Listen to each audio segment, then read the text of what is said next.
Operation bomb ಸಿಡಿಸೋದಾಗಿ Rahul ಹೇಳಿಕೆ ವಿಚಾರ. ರಾಹುಲ್ ಗಾಂಧಿ ಹೇಳಿಕೆ ಬಗ್ಗೆ ಸಚಿವ ಪ್ರಿಯಾಂಕ್ ಖರ್ಗೆ ಸ್ಪಷ್ಟನೆ ಕೊಟ್ಟಿದ್ದಾರೆ. ಅದು ಹರಿಯಾಣದ ಬಗ್ಗೆ ಅಂತ ರಾಹುಲ್ ಅವರು ಹೇಳಿದ್ದಾರೆ. ರಾಜ್ಯದಲ್ಲಿ ನಾವು ಮಹದೇವಪುರದಲ್ಲಿ ಮತ ಕಳುವು ಬಗ್ಗೆ ಹೇಳಿದ್ವಿ. ಇದರ ಬಗ್ಗೆ ಮೊದಲು ಬಿಜೆಪಿ ನಾಯಕರು ಉತ್ತರ ಕೊಡಲಿ. ಬಾಂಗ್ಲಾದಿಂದ ಬಂದು ಮತ ಹಾಕ್ತಿದ್ದಾರೆ ಅಂತ ಆರೋಪ ಮಾಡ್ತಾರೆ. ಬಾಂಗ್ಲಾದವ್ರು ಹೇಗೆ ಬರ್ತಾರೆ? ಗಡಿ ದಾಟಿ ಬರ್ತಾರೆ ಅಲ್ವಾ? ಯಾಕೆ ಗಡಿಗಳಲ್ಲಿ ಬಿಗಿ ಕಾವಲು ಇಲ್ಲ? ಅವರನ್ನು ಯಾಕೆ ತಡಿತಾ ಇಲ್ಲ? ಹಾಗಾದರೆ ಅಮಿತ್ ಶಾ ಅಸಮರ್ಥರ ಅಂತ ಪ್ರಿಯಾಂಕ್ ಖರ್ಗೆ ಇದೇ ಸಂದರ್ಭದಲ್ಲಿ ಪ್ರಶ್ನೆಯನ್ನ ಮಾಡಿದ್ದಾರೆ. ಬಿಜೆಪಿಗರಿಗೆ ನೇರವಾದಂಥ ಪ್ರಶ್ನೆಯನ್ನು ಇದೇ ಸಂದರ್ಭದಲ್ಲಿ ಮಾಡಲಾಗಿದೆ. ಅದು ಇನ್ನು ಹರಿಯಾಣದ ಬಗ್ಗೆ ಏನೋ ಚರ್ಚೆ ಮಾಡ್ತಾರೆ ಅಂತ ಹೇಳಿದೆ. ಇಲ್ಲಿ ಕರ್ನಾಟಕದಲ್ಲಿ ನಡೆದಿರೋದಂತೂ ಸಾಕ್ಷಿ ಇದೆ ಅಲ್ವಾ? ನಾನು ಕೂಡ ಅದ್ರ ಬಗ್ಗೆ ಸ್ಪಷ್ಟವಾಗಿ ಎಲ್ಲೆಲ್ಲಿ ಲೋಪ ಆಗಿದೆ ಅಂತ ನಾವು ಹೇಳಿದ್ದೀವಿ. ಅದೇನಿದೆ legally also we will tackle it.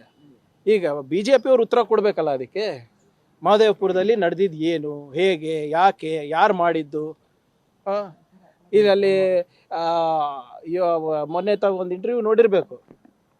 ಎಲ್ಲಿ ಒಬ್ಬ ಮತದಾರರು ಬಾಂಗ್ಲಾದೇಶಿಂದ ಬಿ ಜೆ ಪಿಯವ್ರು ಕರ್ಸ್ಕೊತಾರೆ ಮತ ಹಾಕಲಿಕ್ಕೆ ಅಂತ ಹೇಳ್ತಾರೆ.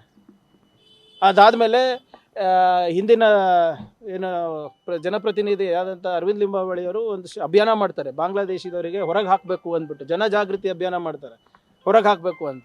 ಬಾಂಗ್ಲಾದೇಶಿಗಳು ಬೆಂಗಳೂರಿಗೆ ಬರ್ತಾ ಇದ್ದಾರೆ ಅಂದರೆ ಯಾರು ಹೊಣೆಗಾರರದು? ಗಡಿ ಕಾಯೋದು ಯಾರು ಜವಾಬ್ದಾರಿ? ಅಂದರೆ ಹೋಮ್ ಮಿನಿಸ್ಟರ್ ಅಮಿತ್ ಶಾ ಅವರು ವಿಫಲರಾ, ಅಸಮರ್ಥರ? ಇಲ್ಲಿ ತನಕ ಹೆಂಗ್ರಿ ಬರ್ತಾ ಇದ್ದಾರೆ? ಎಲ್ಲನೂ ಬಿ ಜೆ ಪಿ ರೂಲ್ ಸ್ಟೇಟಿಂದನೇ ದಾಟಿಬಿಟ್ಟು ಬರಬೇಕಲ್ಲ ಕರ್ನಾಟಕಕ್ಕೆ ಬರಬೇಕಂದ್ರೆ. ಸೊ ಇದೆಲ್ಲನೂ ಕೂಡ ಪರಿಶೀಲನೆ ಆಗುತ್ತೆ. Legally we will take it. ನೋಡಿ, ಅದು ಇನ್ನು ಹರಿಯಾಣದ ಬಗ್ಗೆ ಏನೋ ಚರ್ಚೆ ಮಾಡ್ತಾರೆ ಅಂತ ಹೇಳಿದೆ. ಇಲ್ಲಿ